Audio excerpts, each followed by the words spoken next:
ሰላም ሰላም እንደምንላችኋል ውድ ተመልካቾቼ፣ ዛሬም በሌላ ቪዲዮ መጥቻለሁኝ። ዛሬ ማሳያችሁ ደግሞ በቀላሉ ድንች በሮዝመሪና በነጭ ሽንኩርት እንዴት እንደምንጠብስ ነው። ያው ሁሌም ፍሬንች ፍራይስ ከምንጠቀም ጣፈጥ ባለ መልኩ እንዴት አድርገን እንደምንሰራ ነው፣ እንዴት ድንች እንደምንጠብስ ነው ማሳያችሁ። ወደ አሰራሬ ከመግባቴ በፊት የሚያስፈልጉን ግብአቶችን በመዘርዘር ጀምራለሁ። በመጀመሪያ ድንች ያስፈልጋል። አንድ 5 የሚሆን አነስ ያሉ ድንቾች ልጬ አጥቤ አዘጋጅቻለሁኝ። እንዲሁም ለከለር በርበሬ እጠቀማለሁ። የተከተፈ የሮዝመሪ ቅጠል 6 ፍሬ የሚሆን የተከተፈ ነጭ ሽንኩርት፣ ኦሊቭ ኦይል እንዲሁም ጨውና ቁንዶ በርበሬ እጠቀማለሁ ማለት ነው። ወደ አሰራራችን እንገባለን። ድንቹን በመክተፍ እጀምራለሁ ማለት ነው። ያው ድንቻችን ያው እንደ ፍራይስ አነስ አድርገን ሳይሆን ትንሽ ተለቅ አድርገን ነው የምንከትፈው። ያው እንደዚህ ግማሽ ሽንኩርትና አንዱን ለ8 ማለት ነው አለን።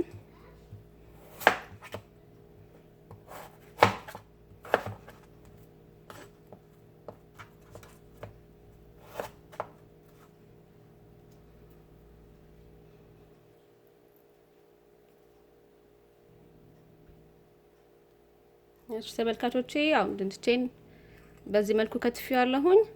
አሁን ቅመሞችን እንሰራለን ማለት ነው። አንድ የሻይ ማንኪያ የሚሆን በርበሬ አረጋለሁ። ያው ለከለር ነጭ ሽንኩርት ሁሉም ጨምራለሁ።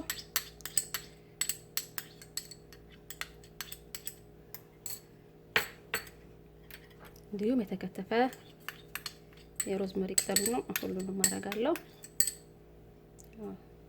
መጠኑ እንደየፍላጎታችሁ ነው። ያው እኔ በዛ ስለሚል ድንቹ በዛ አድርጌዋለሁኝ። ጨው እጠቀማለሁ። ያው ድንቹ ምንም እንትን ስለሌለው ጨው በደንብ ብናረግ ጥሩ ነው፣ ቴስቱ በደንብ እንዲታወቀን። እንዲሁም ቁንዶ በርበሬ አረጋለሁኝ። በመቀጠል ኦሊቭ ኦይሉን አረጋለሁ ማለት ነው።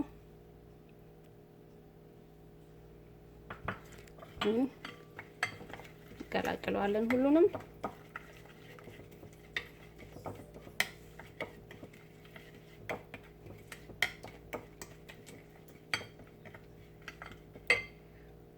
ከዛ ድንቹን እንደዚህ ገለብጣለሁ ማለት ነው።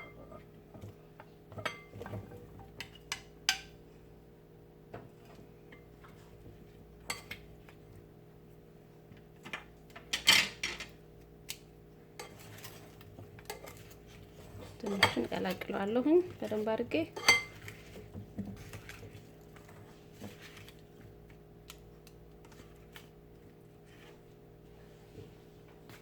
ተመልካቾች እንደምትመለከቱት ድንቹን በዚህ መልኩ በደንብ ቀላቅየዋለሁኝ።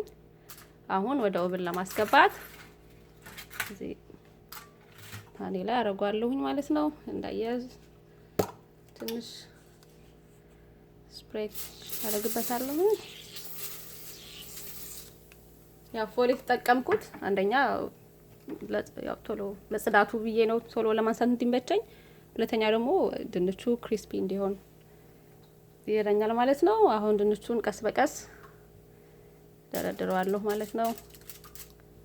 እዚህ ያረኩ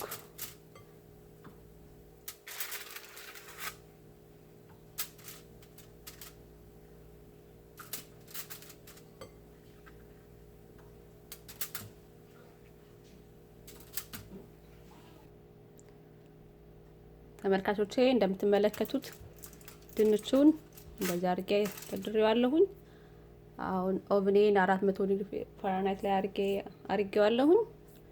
አስገባዋለሁ ማለት ነው። ለ30 ደቂቃ ይቆያል። በዚህ ሳይድ 30 ደቂቃ 15 ደቂቃ፣ በገልብጬ ደግሞ 15 ደቂቃ፣ አጠቃላይ 30 ደቂቃ ይወስዳል ማለት ነው። ድንቹ ሲበስል እመለሳለሁ። ተመልካቾቼ እንደምትመለከቱት ድንቹ እንደዚህ ቆንጆ ሆኖ በስሏል። በጣም ደስ ይላል። ክሪስፒ ነው። ከለሩም ደስ ይላል። በጣም ቆንጆና ቀላል የሆነ እንትን ነው። እንደዚህ ለብቻችሁ መብላት ትችላላችሁ፣ ለብቻው ወይም ደግሞ እንደ ሳይድ አድርጋችሁ ሩዝም፣ ፓስታ፣ መኮረኒም ስትሰሩ በሳይድ አድርጋችሁ ማቅረብ ትችላላችሁ። በጣም ቆንጆ ነው። እንግዲህ ሁላችሁም ቤታችሁ ሰርታችሁ ሞክሩት፣ ትወዱታላችሁ ብዬ ተስፋ አደርጋለሁኝ። የዛሬ ቪዲዮ ይሄንን ይመስላል። በቀጣይ ቪዲዮ እስከምንገናኝ ድረስ ሰላም ሁኑልኝ። አመሰግናለሁኝ። ባይ ባይ።